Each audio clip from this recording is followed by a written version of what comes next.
Hello, everyone. We are live. My name is Kellyanne, and I'm a bookseller with Mysterious Galaxy.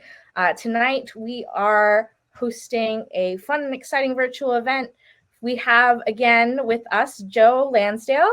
You guys might recognize him. We've hosted him before. He's been a lovely conversation partner for some of our other virtual events. He is the author of over 50 novels, including the Hap and Leonard books. Tonight, we are celebrating his latest book of short stories, which just came out, Born for Trouble, The Further Adventures of Hap and Leonard. We also have with us, joining us, our moderator and conversation partner, Gabino Iglesias. He's the author of Zero Saints and Coyote Songs. If you haven't seen a virtual event with us through Coutcast, just a couple of house rules for everyone. On the right-hand side, as you've all found, is the chat section. Feel free to talk to our authors as the event goes on through that.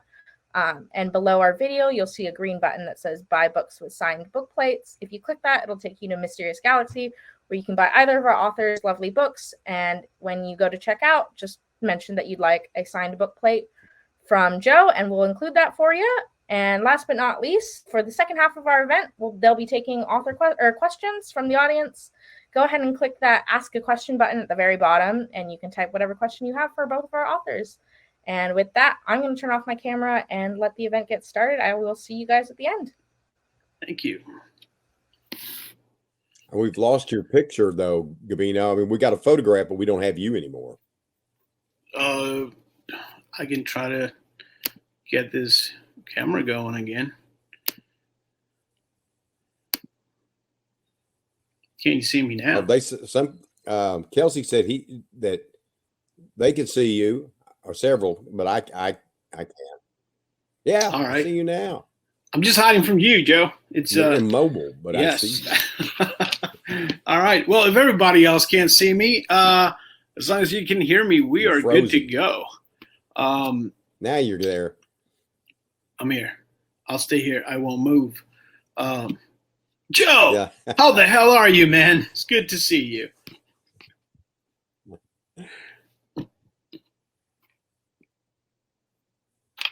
Casey is in here saying she thinks it's your connection.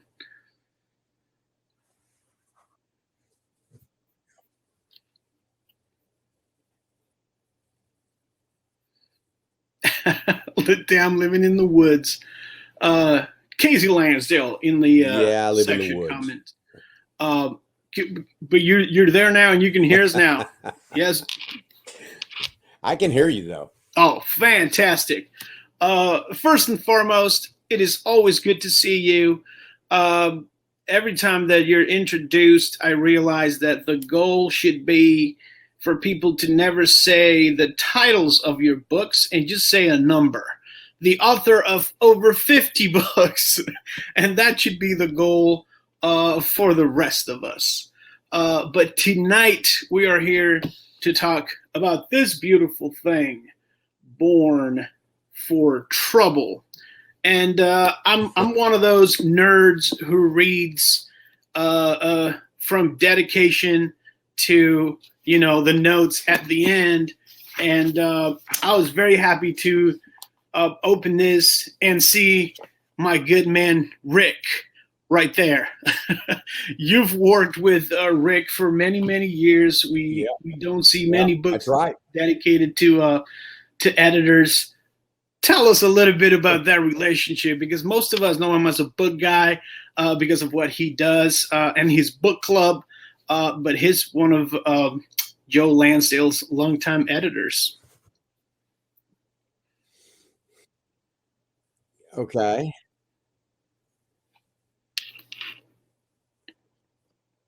You there?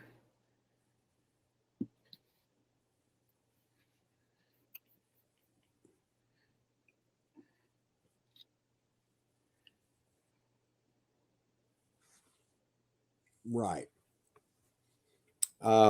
We do have a little delay. Yeah. And I apologize for that. I think it's probably on both ends. My daughter just said the delay is brutal, but I've known Rick for many years, and I couldn't even tell you exactly how long, but can you hear me? Yes. Can you hear me, Gabino? Yes, sir. No? Yep.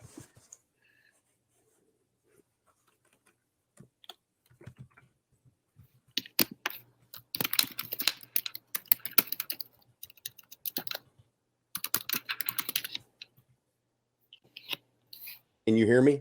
Yep. Okay. Okay. Now maybe we're good now. All right. Let's hope. All right. Can you hear me? Yes. No? Yes. Yes. Okay. I was going to say, yeah, I've known Rick for many years. I don't know how many, but we've been friends before we were working together, you know, and we have done that since he's been an editor at Tachyon. But before that, at Mojo Press, we worked together and we edited an anthology of comic stories together in a big volume called Weird Business. And that was before those things were popular. It's a good guy. But even though Rick is awesome, we are here to talk about The Boys. And you wrote a short, fantastic intro for Born for Trouble. And you mentioned how they come and go. Sometimes they show up and you have to drop anything that you're doing at that point in time and write a story. You've been doing Hap and Leonard. If the first book came out in 1990, I'm going to guess probably 1988 or somewhere around there. And they keep coming back and they still have new stories to tell you. Tell us a little bit about how that's like to have these characters that live in your head. They have an entire universe by now, the Hap and Leonard mythos, and they come to you and you have to drop whatever you're doing and be like, all right, Hap, start telling me your stories. Tell us a little bit about that process, because that is just absolutely fascinating.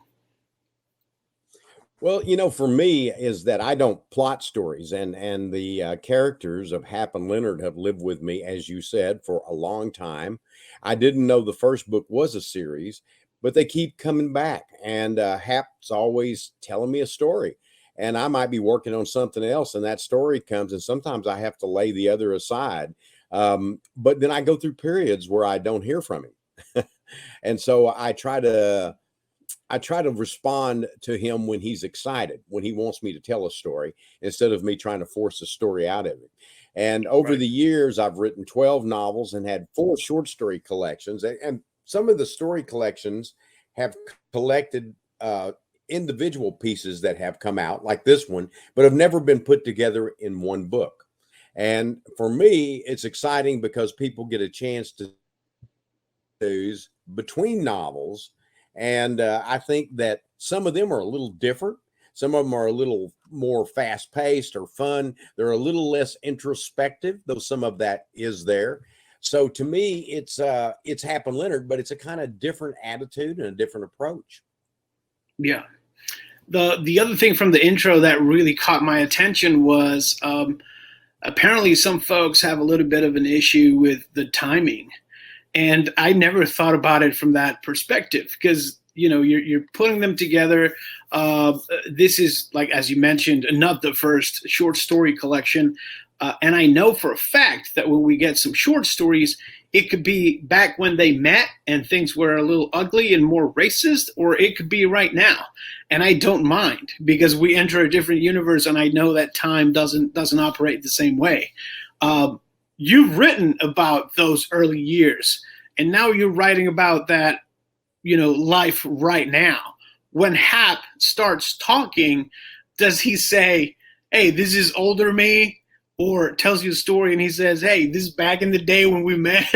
How does that work? Yeah. Yeah.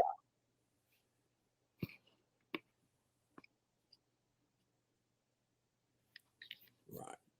You there, Joe?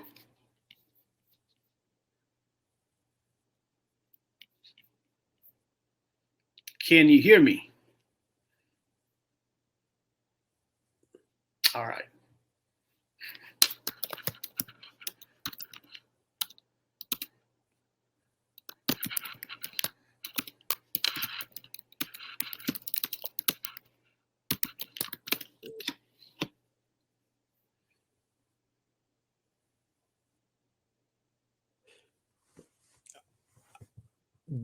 the way it works for me is that the story immediately tells me if it's a story of their youth, or if it's a story of the middle period, or it's a story of the later period. And the short stories and novellas anyway. The novels are in sequence, but they're not in exact timeline. When I don't write about them, I don't age them. They stay the same age. And when I return to them, yeah, can you hear me? Yes. I'm here. See.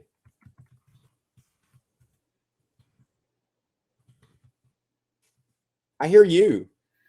I hear you fine.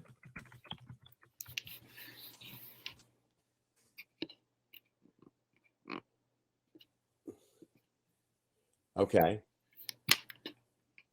Okay, I was gonna my continuation was that I don't age the characters when I'm not writing about them. And when I go back to writing them, I don't try to catch up with the last year I wrote about them. I just write about the present. But like a lot of characters, Travis McGee, James Bond, whatever you want to name, I don't move them along as fast as I move. So they're in their 50s while I'm 70. So, so I do age them, but I do it more slowly. Gotcha. This time I'm just going to drop the question, and then I'm not going to ask anything after, just to give you a little bit of a chance to catch up, because I know per Casey's over here panicking a little bit. So we're going to give Joe a couple of seconds to catch up. My next question has to do with dialogue. Every one of the stories in here is much like the entire work that you've done with Hap and Leonard. It's carried by dialogue. You're amazing at writing voice.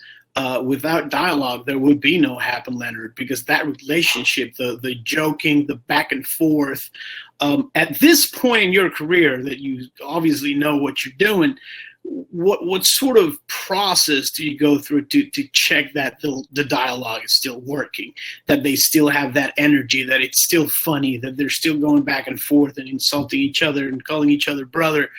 How do you write dialogue? Because it's easy for me to tell my students, you want to do dialogue, go read Lansdale, but we have you here right now. So tell us about how you approach writing dialogue, because we all want to learn.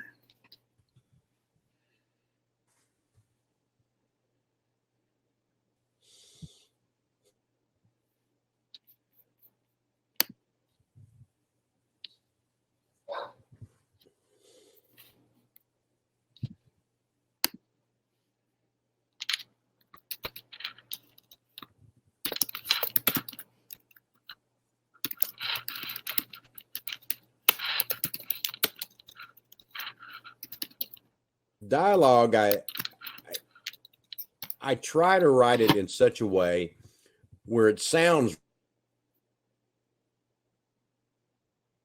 giving the illusion of real dialogue, because you get to be a lot more clever when you can look. A student, I would say, try to write dialogue in the way you think, because we remove all the gestures and delays and things like that when we actually write dialogue.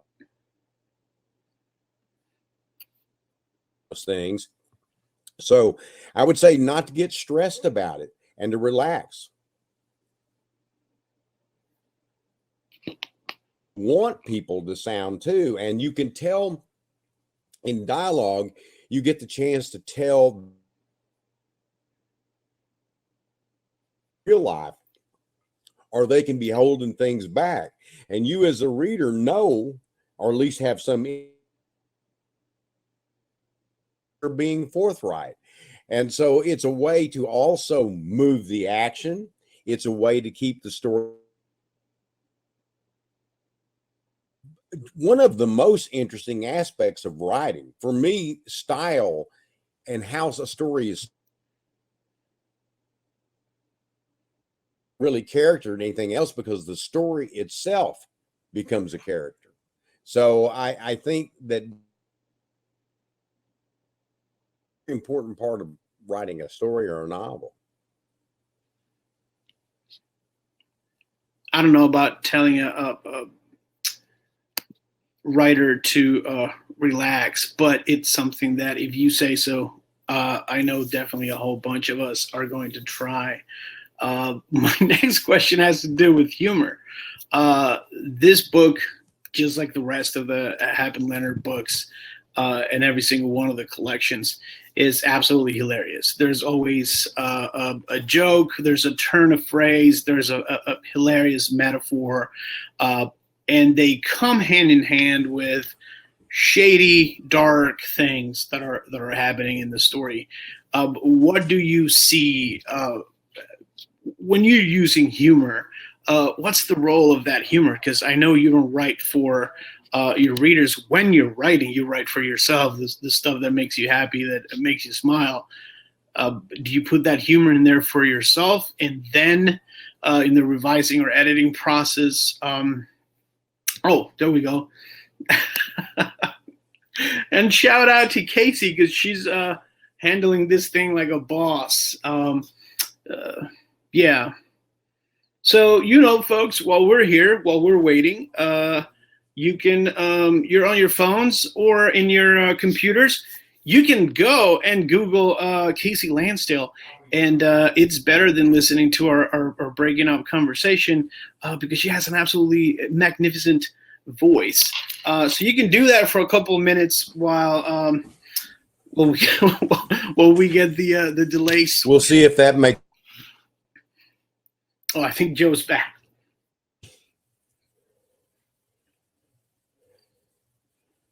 Or not. He might be. Or maybe this is just a setup. And then you're all trying to figure out what he's saying, and we're just making everything more interesting. We're trying to see his bookshelves right there. They're not very clear on my computer. So yeah, he lives in the backwoods and it's the end of the month. There you go. In the meantime, there's a couple of things you can do, folks.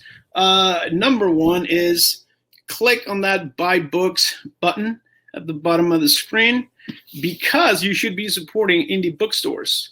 And the second thing you should be doing is opening up that little thing that says ask a question, and you can type your questions in there for Joe. We'll try to get through as many as we can. But yeah, there you go. Joe, do we have you back?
Casey, see you getting these questions?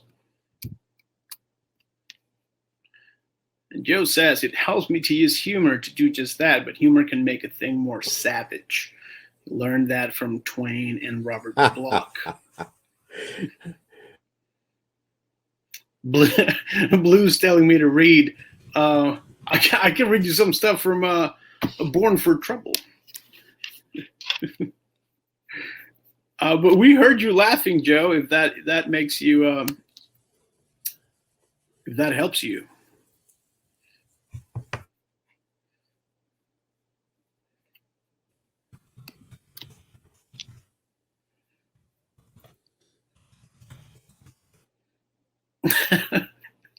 It is a great frame.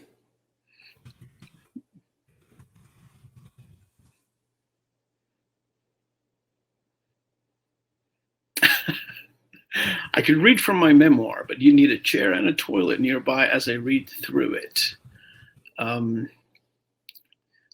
In the meantime, folks, since apparently we have switched to text, then by all means add your questions to the Ask Question button. And Steve, same. Many years ago, I heard Joe reading for the first time, and I thought, this is great, and I would hear this man read his grocery list. Now apparently I'm frozen and silent. Can anybody else hear? Well, apparently everybody else can't hear me. I can hear you now. Awesome. Let's roll with it. Good job on the humor question. Can you hear me now?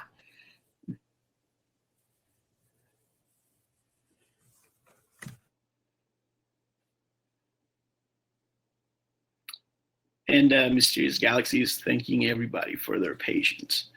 I think just 5 minutes of listening to Joe are worth worth putting up with a crappy internet. That's just me.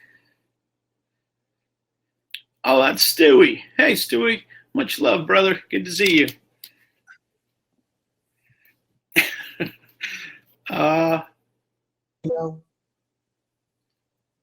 So apparently Joe has been doing events all month, and it's a poltergeist. That's what it is. Don't forget that Joe is also not only a crime writer, he writes absolutely everything, including a lot of horror. So it's probably a poltergeist.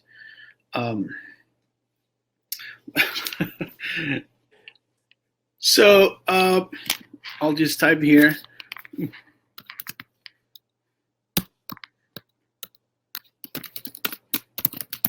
Yep.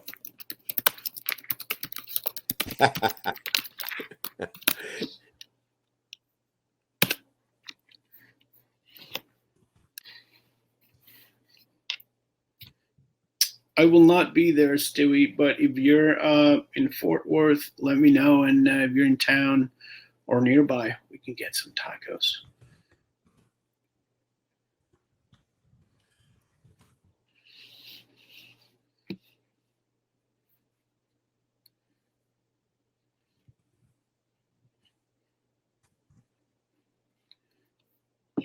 Gabino, I asked Joe, for those of you keeping track in the comments, if he has a favorite story in here. If he has a favorite story, and he likes all of them for different reasons, which I understand because they are his babies. I would tell you what mine is, but I'd rather you read the whole thing. I'm going to steal this from page 8 and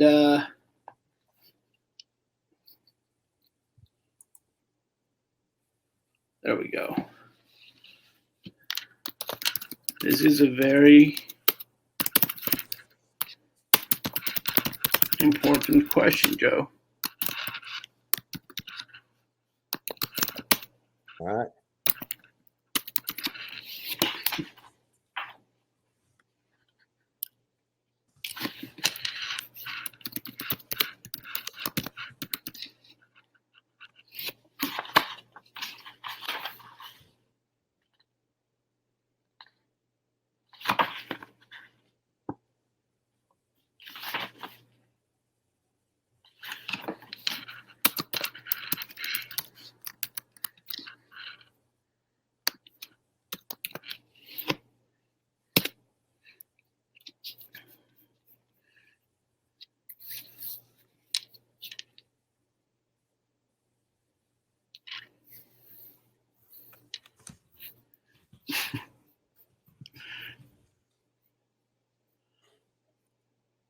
Well, I think,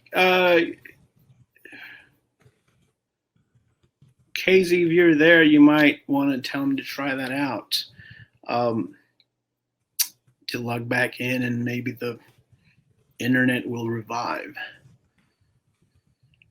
Okay, stand by. And we have some questions here,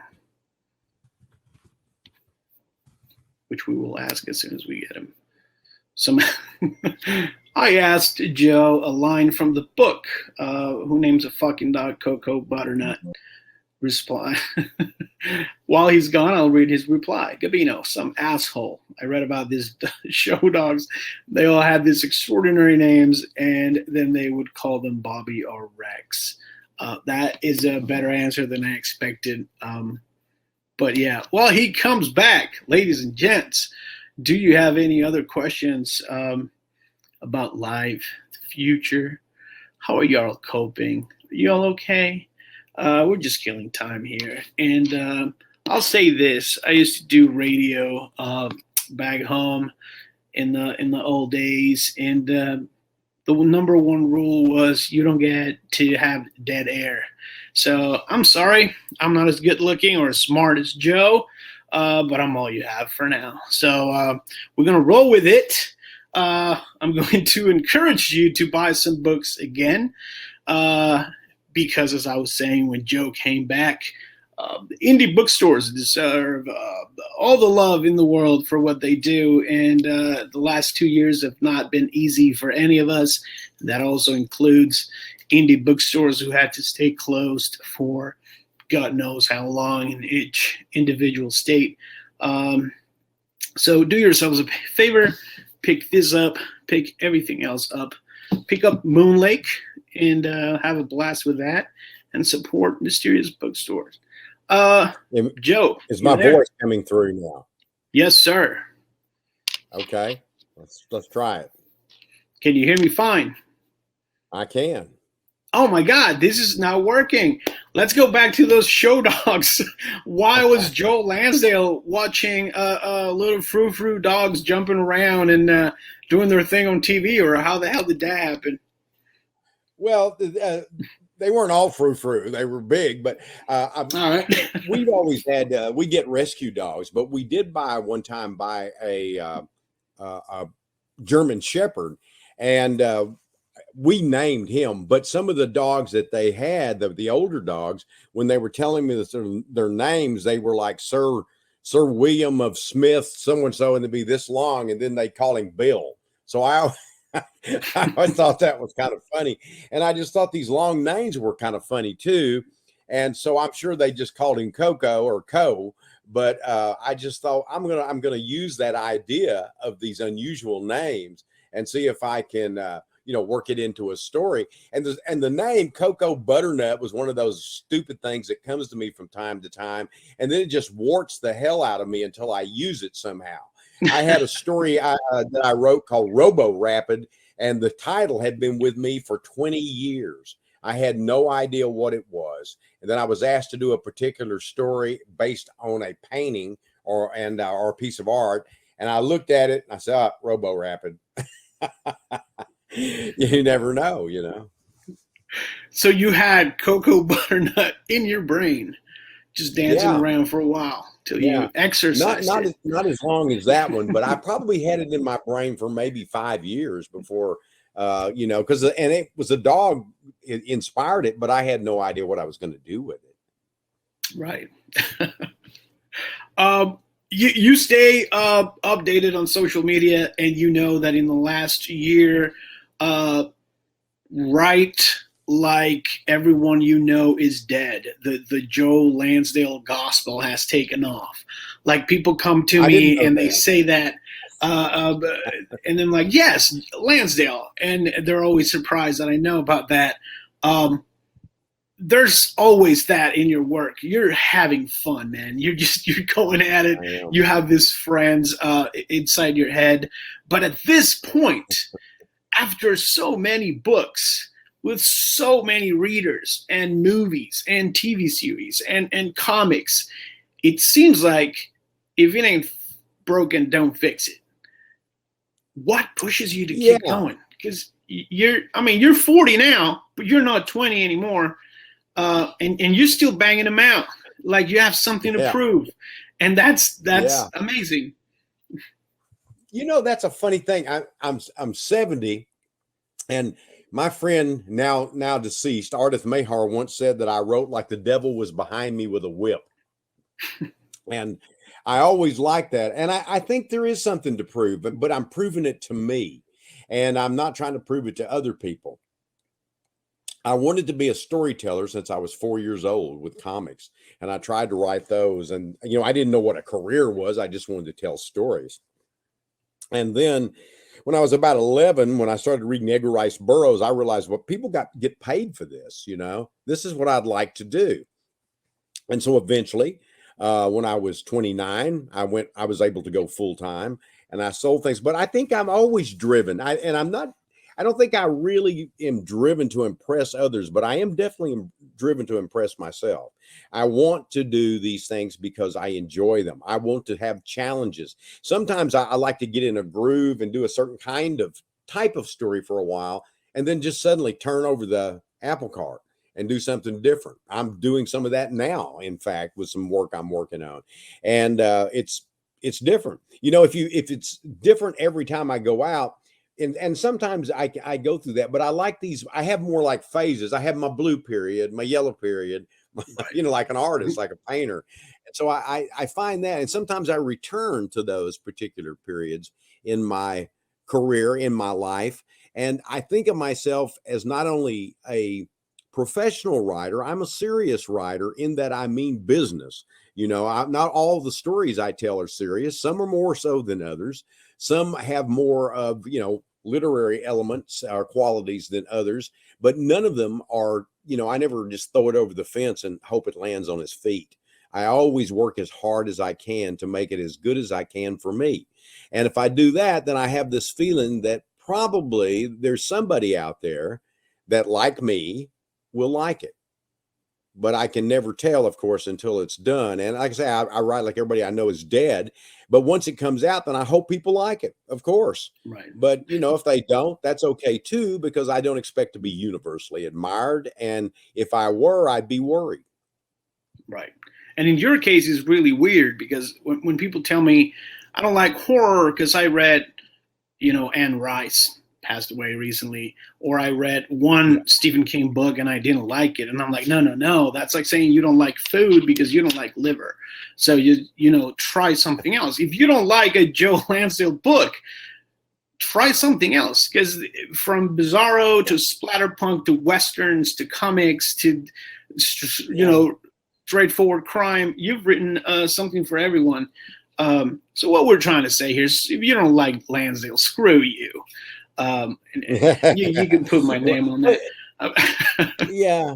The funny thing is that I wasn't the first person to write weird westerns, but when I wrote, I had a serialized weird western come out in '85, and then it was a novel, and it was a small press novel, and called Dead in the West. And a lot of people read that, and a lot of people were influenced by it, and then they influenced a lot of other people. And so, I've always been happy that I stirred that pot, because I've always thought that weird westerns were fun. I wrote absurdist stories a long time ago, which a lot of people begin to call those stories bizarro stories.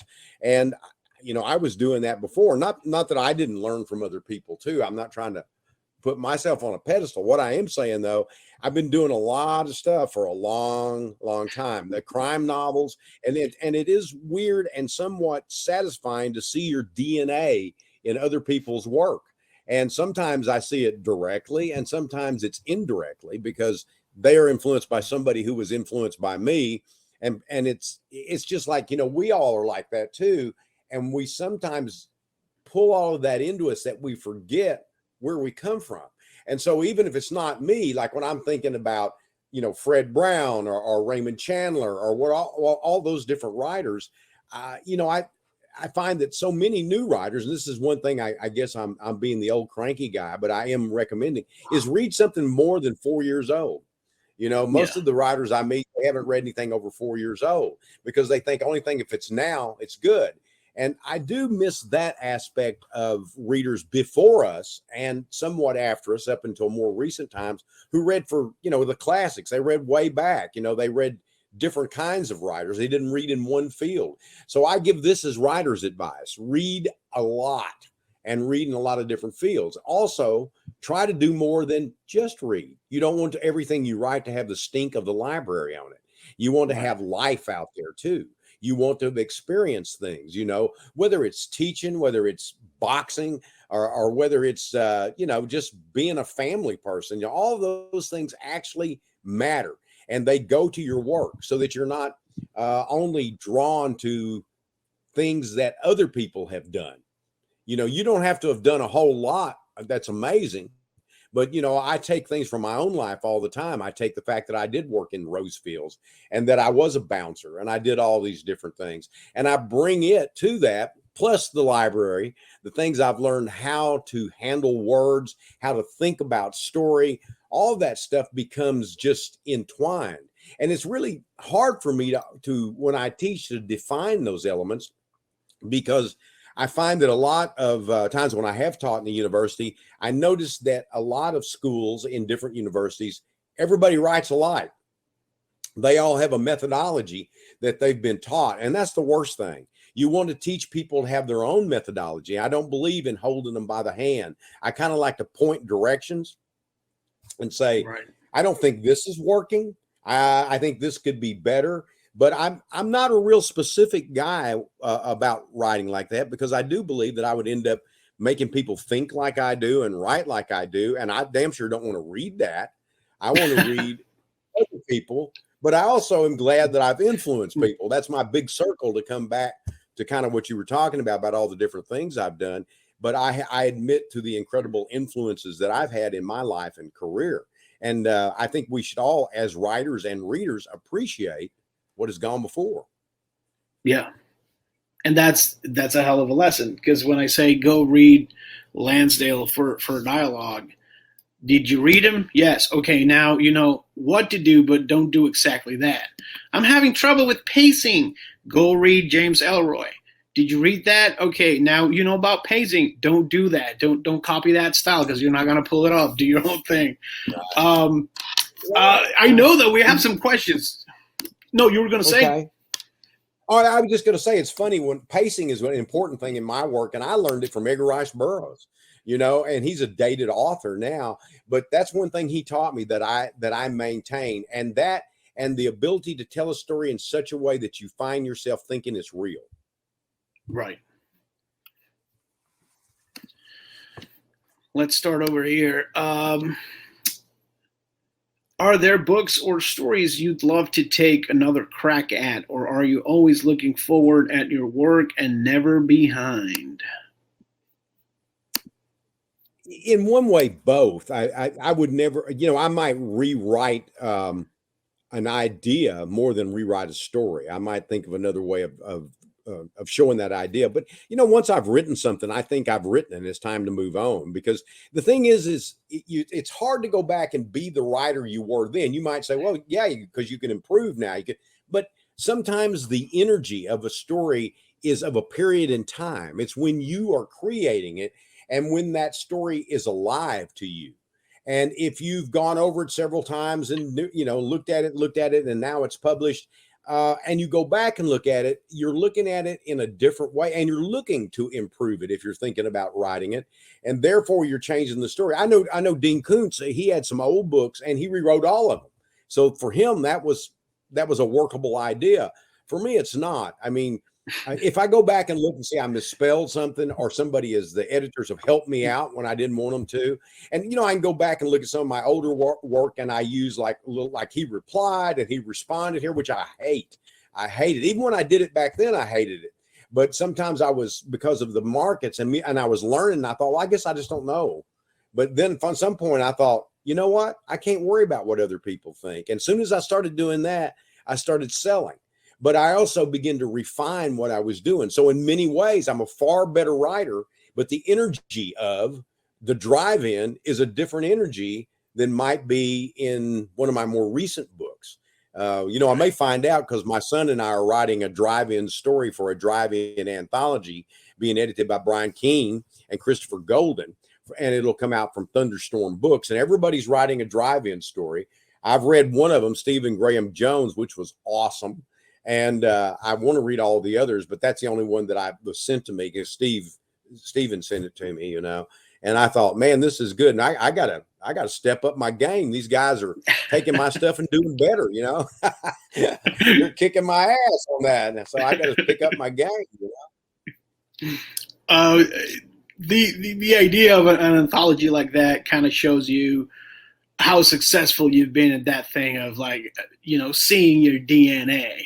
The fact that we still talk about the drive-in and how bonkers that was, but then we can talk about Hap and Leonard for 3 decades, or, you know, Moon Lake. It's like, it's recent, it's now, but it's historical and it's amazing. So you've done it. Well, the bottoms, you know, they even teach in universities and high schools to some extent, you know, and that's a strange thing. They often teach it with To Kill a Mockingbird, which is even weirder, because that's my, you know, my favorite novel. And her DNA is in my work, and it's partly in the bottoms. Even though they're very different novels, there's an essence that is the same, but yet there's a strong element of Mark Twain in that book too, as well as many other things that I've done. And sometimes it's not as noticeable, sometimes it's more so.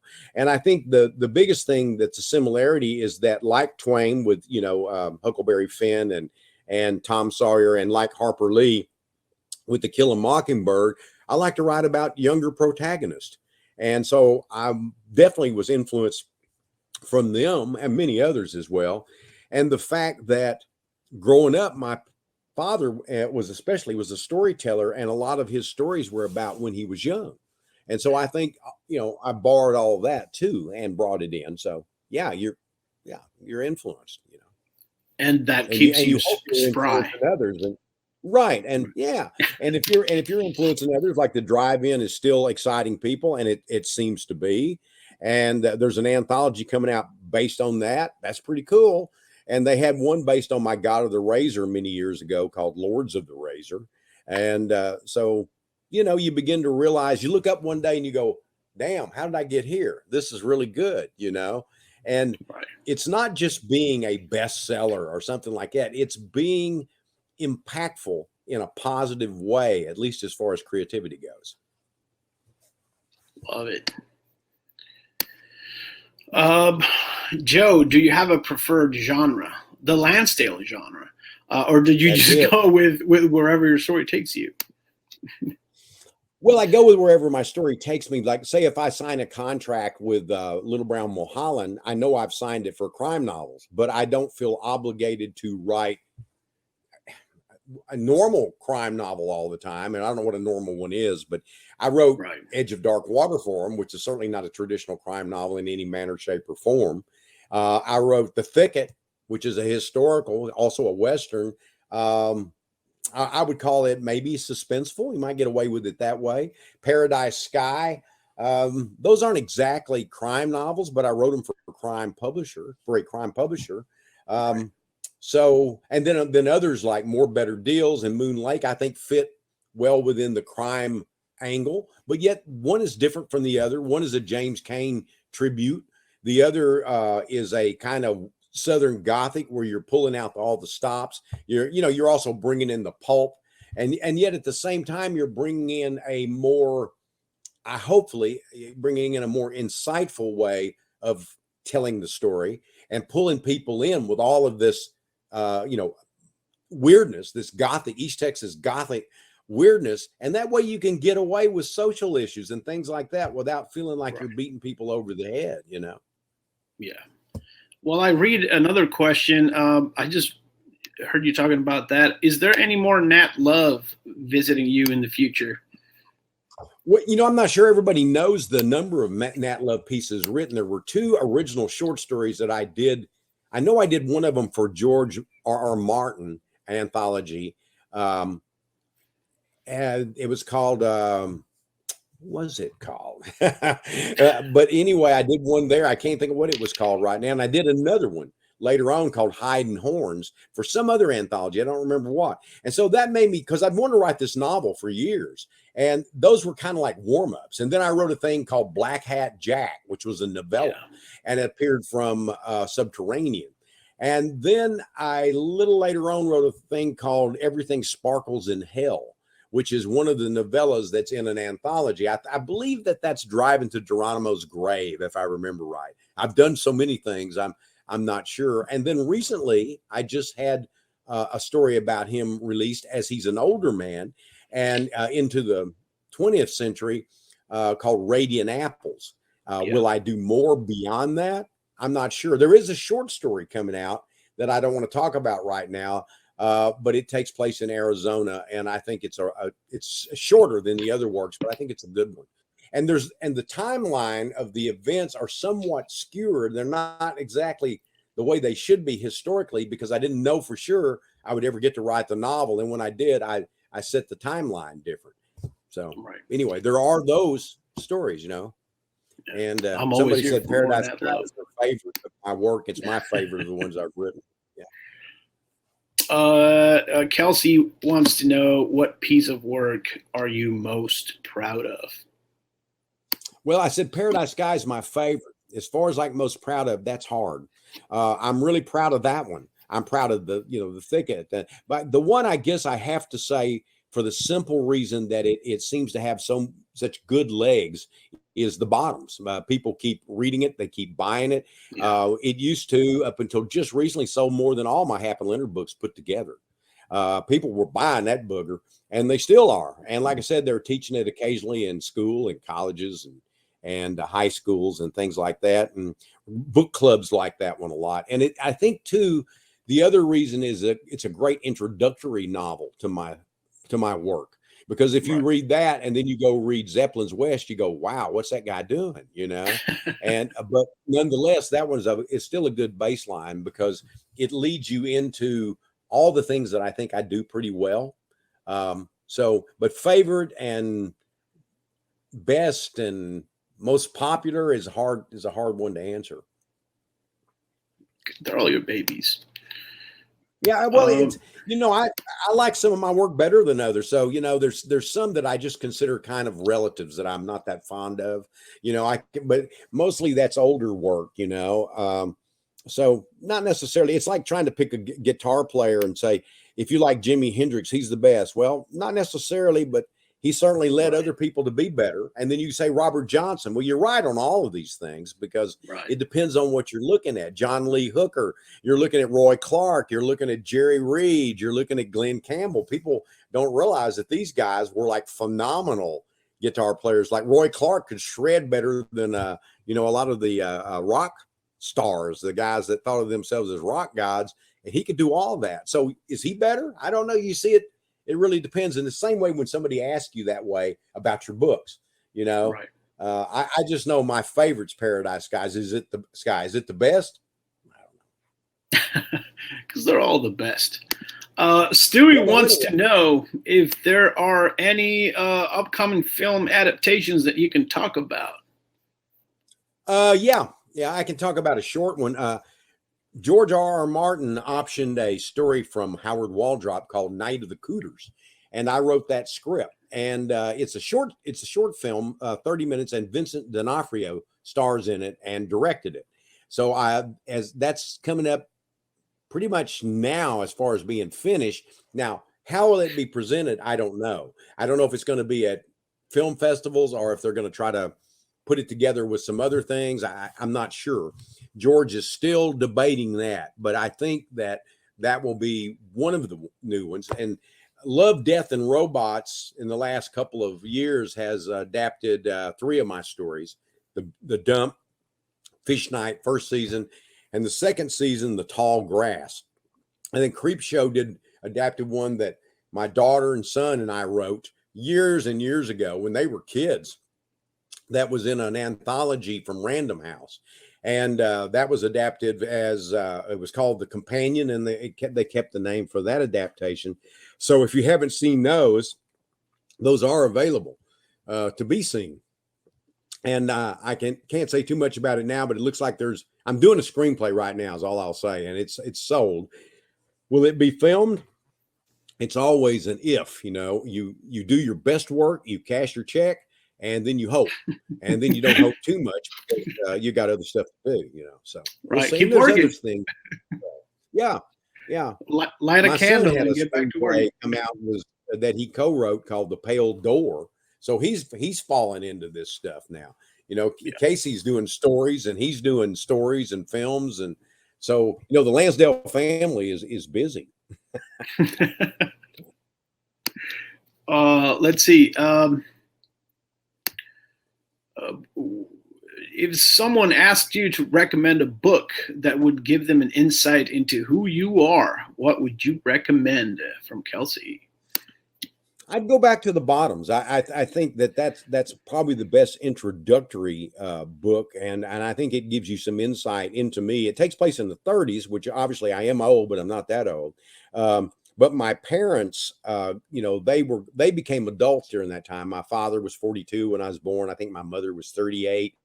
And so their experiences I borrowed from, and in East Texas, things didn't change that much in the 50s. You know, that was a big time when money was happening, but in East Texas, it was a little slower. It was better, but you had a feel of that older time. So I think that represents me, as well as the things I learned from my parents, the things I learned from my grandparents. So I picked that one because the influence isn't just library. It isn't just the stink of the library. It's all of these stories from them, plus the fact that I think I wrote it pretty well, you know, and that also has a little bit of fabulistic aspect to it, which is an influence on me and probably most Texans born in the 50s, you know. There's a lady called Katie Lansdale saying you don't look a day over 59 in the comments.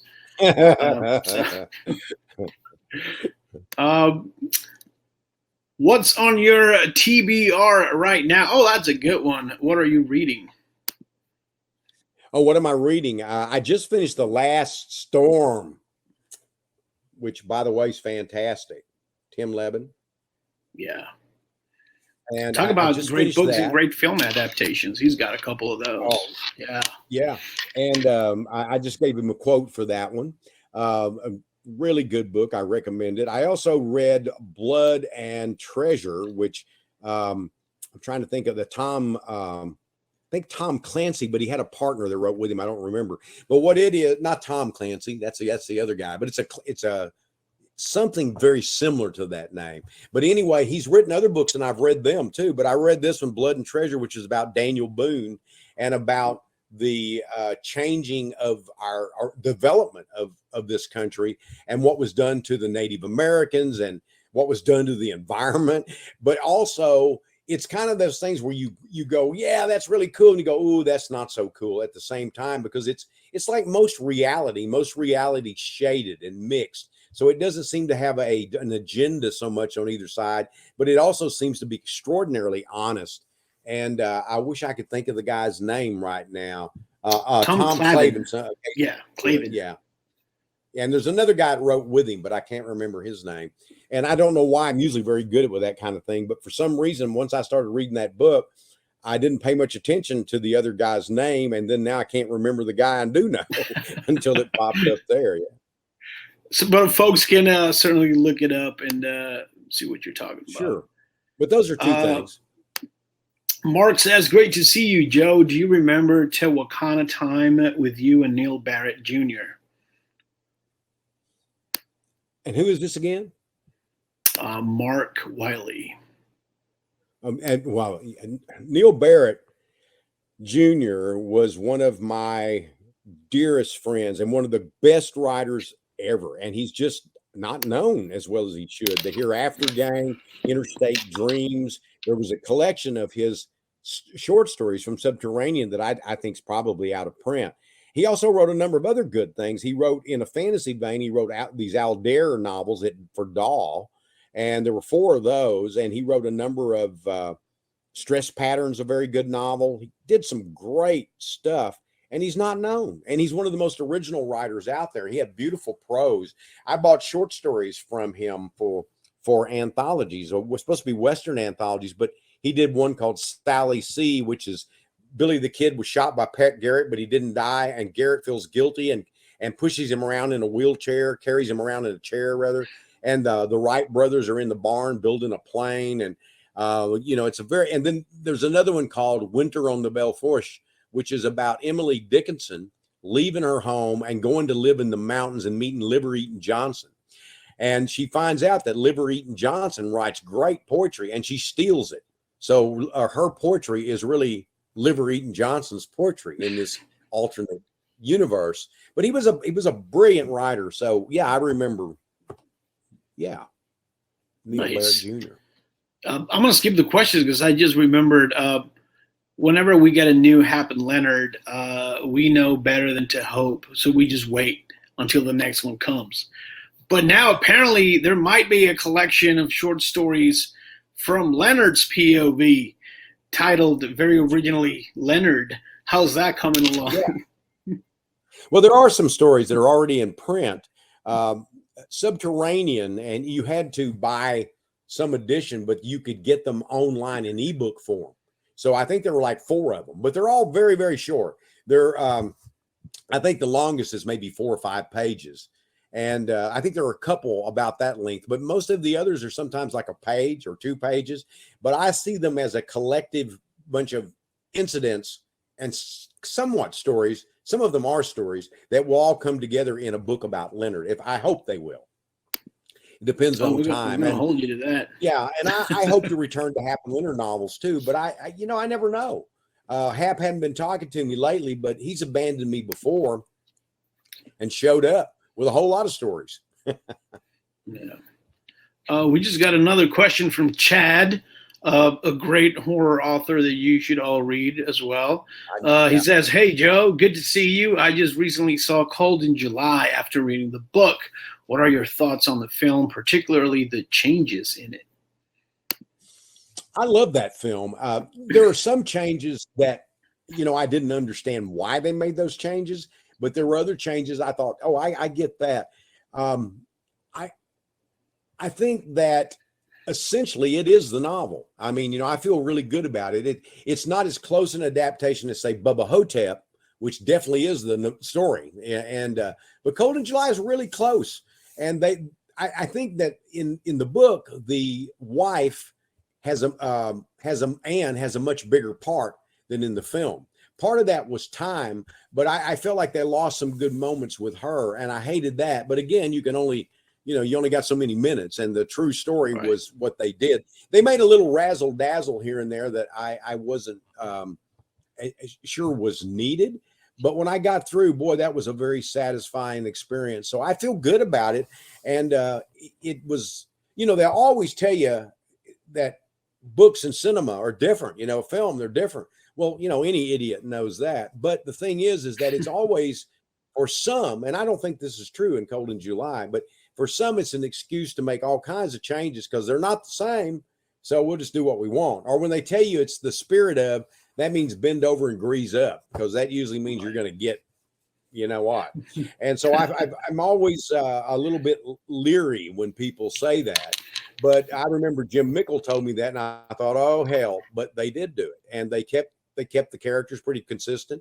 I thought Sam Shepard played my character a lot more silent and reserved than in the book, because I saw him as chatty. There's kind of this myth that all people that have been in prison are quiet and to themselves, but I've known people that have been in prison, and that's not entirely true. They're just like everybody. They vary. Their experiences affect them in different ways. So if you're asking me, did I like it? Very much so. Yeah. Great. This just came to mind as you were talking about adaptations, and I started thinking about worldwide stuff. COVID kept you away from Italy for a while. What's going on in that front? Because you're huge in Italy. Yeah, we're going in May. My wife and I, and Karen and my wife, and then Casey and my daughter and her boyfriend Jonathan. We're all going over to Italy in May. And I've been invited for 2 other times to come over this year, but I don't think I'm going to be able to make all of them. I used to go. We would go maybe 2-3 times a year. Yeah, and sometimes stay for extended periods of time, because they would have me going all over Italy. We've been from one end to the other, from side to side. So we really love it there. But I think that'll be the only time we're going to go this year. Hey, it's better than not going. So yeah, and boy, this book sell over there. Moon Lake's getting a lot of great attention in Italy. They got good taste. I hope so. And thank you all for your questions. Thank you to Joe for your time, to Casey for holding it down, and for your patience while we figured out the internet. Especially your patience.